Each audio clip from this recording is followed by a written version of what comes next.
Bonjour, aujourd'hui on va parler d'un site qui me tient particulièrement à cœur et que je trouve génial, qui va nous permettre de créer toutes sortes de boîtes, de toutes les formes et de toutes les tailles, sans se prendre la tête.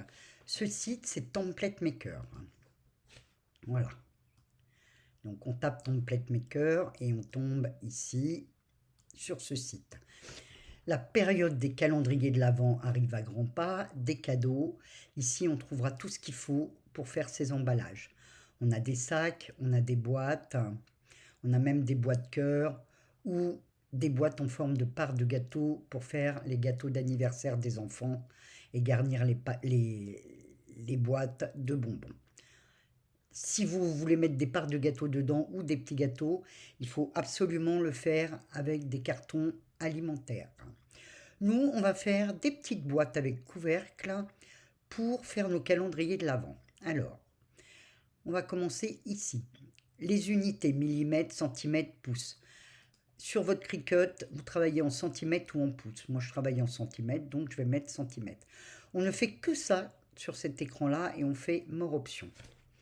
Pourquoi More Options? Parce que là, on va avoir beaucoup plus de choix et beaucoup plus de choses à faire. Sur cette page, vous avez une photo avec la boîte terminée et ensuite les schémas de comment se compose et se décompose votre boîte. Donc, on va revenir dans nos dimensions, on se met en centimètres. Et pour mes calendriers de l'Avent, j'ai besoin de boîtes qui font 6 cm de long sur 6 de haut, de large, 6 de haut, et avec un couvercle qui va faire 2 cm de haut. Le dégagé en pourcentage, c'est la marge qu'il y aura entre votre couvercle et votre boîte pour qu'elle s'emboîte parfaitement dans votre couvercle. Donc c'est prévu pour des cartons assez épais. Si comme moi vous utilisez des feuilles plutôt 270 grammes ou 250 grammes, mettez 2%, ça suffira. La hauteur des ailes de collage. Les ailes de collage, c'est ces petites choses ici qui vont permettre de mettre en forme votre boîte. Donc 1 cm, c'est bien pour une boîte de 6 cm.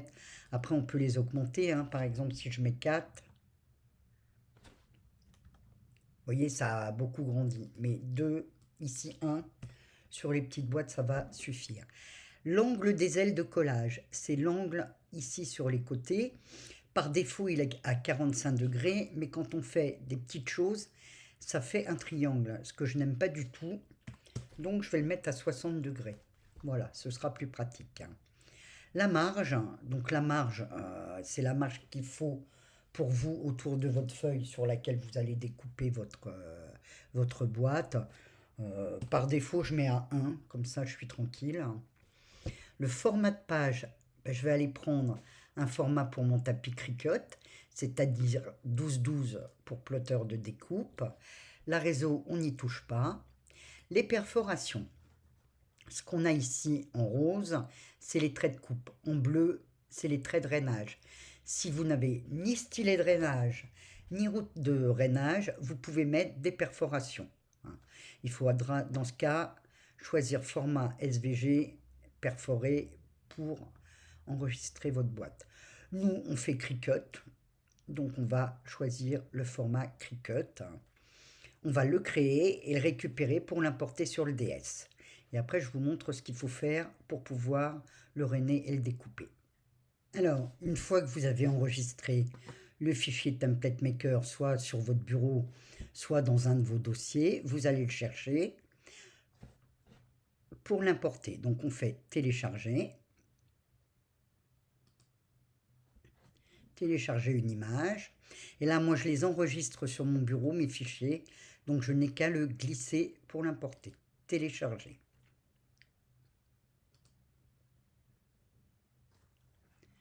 On sélectionne et on l'ajoute à la toile. Une fois qu'on est là, on a tout ça qui apparaît dans nos calques. Alors, on va cliquer sur les petites coches pour fermer notre groupe et on s'aperçoit qu'on a un seul groupe. On va le dégrouper. Donc là, je referme les petites coches. Hop, Hop là. Et maintenant, j'ai deux groupes. Il y en a un qui va concerner la boîte et l'autre qui va concerner le couvercle. On va commencer par la boîte dont je vais ouvrir le calque. Alors, je vais le renommer boîte tout de suite comme ça. Pour le renommer, vous cliquez 2 fois sur le nom. Et puis là, je vais fermer mes petites coches pour voir ce que j'ai comme calque. J'en ai deux. Donc, le premier, on voit la forme qui se dessine. C'est la forme extérieure de ma boîte. Le deuxième, c'est le rainage à l'intérieur. Il suffit juste de cliquer sur ce calque-là, de le passer en rainé. Et vous voyez, tous les traits intérieurs se sont mis en rainage. Sélectionnez les deux et les attacher. On va faire pareil avec l'autre. On a notre couvercle. On ouvre notre calque. On referme les petites coches. Ça, on voit bien la forme, c'est la forme extérieure. On le laisse en découpe. On prend l'autre partie du calque, on le met en rainé. On attache les deux.